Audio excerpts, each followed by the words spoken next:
اور ناظرین یہاں پر آپ کو افسوسناک خبر سے آگاہ کروں، کراچی کی کیٹی بندرگاہ کے قریب کھلے سمندر میں 2 کشتیاں ڈوب گئیں۔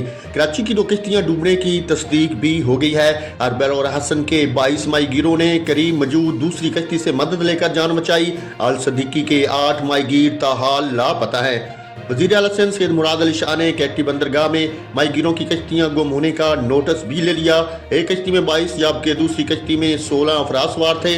ایک کشتی کا نام البیر الحسن جبکہ دوسری کا نام الصدیقی ہے۔ البیر الحسن کے 22 ماہی گیروں نے ڈوبتے وقت قریب موجود دوسری کشتی سے مدد لے کر جان بچائی۔